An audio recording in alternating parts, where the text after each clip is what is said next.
Recipes diary. இன்னைக்கு நாம ஒரு நான் வெஜிடேரியன் சைட் டிஷ் ரெசிபி தான் பார்க்க போறோம். இறால் கிரேவி சப்பாத்தி, பூரி, இட்லி, தோசை அண்ட் ரைஸ்க்கு எல்லாத்துக்குமே நல்ல ஒரு சைட் டிஷ்ஷாக இருக்கும். வாங்க எப்படி செய்யறதுன்னு வீடியோக்குள்ள போய் பார்க்கலாம். ஸ்டவ்வில் ஒரு கடாயை வச்சு ஹீட் பண்ணிக்கோங்க. 2 டேபிள் ஸ்பூன் எண்ணெய் சேர்த்துக்கலாம். எண்ணெய் சூடானதும் ஒரு பெரிய சைஸ் வெங்காயம் கட் பண்ணிட்டு சேர்த்துக்கோங்க. வெங்காயத்தை லைட்டாக வதக்கிக்கலாம். இப்போ இதில் 7-8 பல் பூண்டு, 1 இன்ச் இஞ்சி தோல் சீவி கட் பண்ணிட்டு சேர்த்துக்கலாம். இஞ்சி பூண்டு லேசாக வதக்கிக்கலாம். ஒரு பச்சை மிளகாய் சேர்த்துக்கோங்க. 2 மீடியம் சைஸ் தக்காளி கட் பண்ணிட்டு சேர்த்துக்கோங்க. தக்காளி கொஞ்சம் சாஃப்ட் ஆகுற வரைக்கும் நல்லா வதக்கிக்கோங்க. கடைசியாக 1 டீஸ்பூன் சீரகம் சேர்த்துட்டு நல்லா கலந்து விட்டுக்கோங்க. இப்போ ஸ்டவ் ஆஃப் பண்ணிடலாம். இப்போ இதை அப்படியே ஆற விட்டுட்டு ஒரு மிக்ஸி ஜாரில் சேர்த்து 1 கப் தண்ணி சேர்த்து நல்லா நைஸ் பேஸ்ட்டாக அரைச்சி எடுத்துக்கோங்க. அடுத்ததான் கிரேவி செய்ய ஆரம்பிச்சிடலாம்.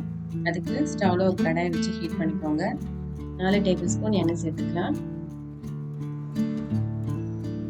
எண்ணெய் நல்லா சூடானதும் நம்ம ஏற்கனவே அரைச்சி வச்சிருந்த மசாலா பேஸ்ட் சேர்த்துக்கலாம்.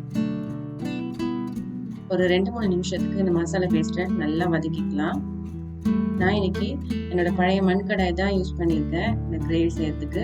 நீங்கள் மண் கடாய் இல்லாட்டி மண் சட்டியில் செஞ்சு பார்த்தீங்கன்னா அதில் இன்னும் நல்ல ஒரு நேச்சுரலான ஃப்ளேவர் கிடைக்கும், டேஸ்ட்டும் நல்லா இருக்கும். மசாலா பேஸ்ட் நல்லா வதக்கினதுக்கு அப்புறமா 3 டீஸ்பூன் மிளகாய் தூள் சேர்த்துக்கலாம்.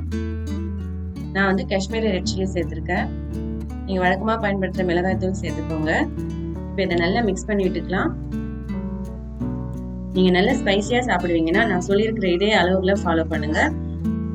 நீங்கள் காரம் கம்மியாக இல்லை மாடரேட்டாக சாப்பிடுவீங்கன்னா அதுக்கேற்ற மாதிரி ஸ்பைசஸ் அட்ஜஸ்ட் பண்ணிக்கலாம். இப்போ இதை ஒரு லிட் போட்டு மூடிட்டு லேசாக எண்ணெய் பிரிஞ்சு வர வரைக்கும் வதங்க விடலாம். மேக்ஸிமம் ஒரு 1 நிமிஷம் வதங்கினா போதும். அடிப்பிடிக்காமல் பார்த்துக்கோங்க.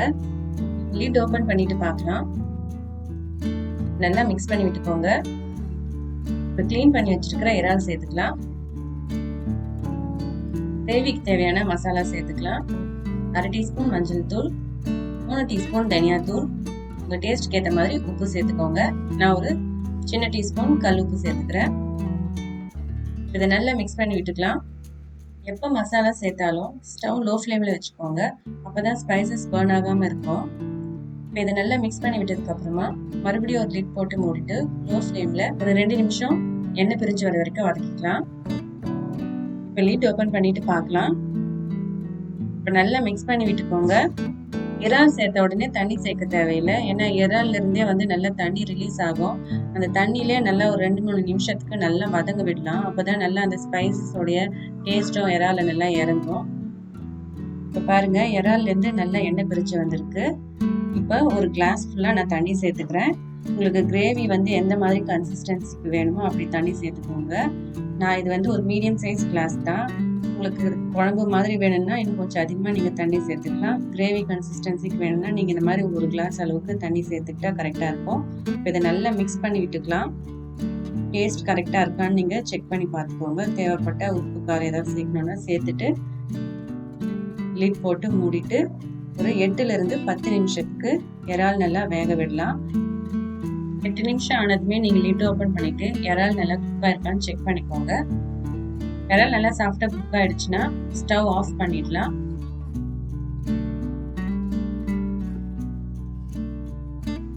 இப்போ எனக்கு இறால் நல்லா சாஃப்டாக குக் ஆயிருக்கு.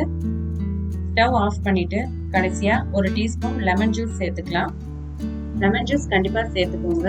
அப்போதான் நம்ம ஏற்கனவே நிறைய ஸ்பைசஸ் சேர்த்துக்கிறதுனால இந்த லெமனோட புளிப்பு ஃப்ளேவரும் கண்டிப்பாக இருந்தால் தான் நல்லா டேஸ்ட் இன்னும் நல்லாயிருக்கும். கடைசியாக கொத்தமல்லி பொடியாக நறுக்கிட்டு சேர்த்துக்கோங்க. அவ்வளோதாங்க, ரொம்ப சிம்பிளான ஸ்பைசி இறால் கிரேவி ரெடி ஆயிடுச்சு.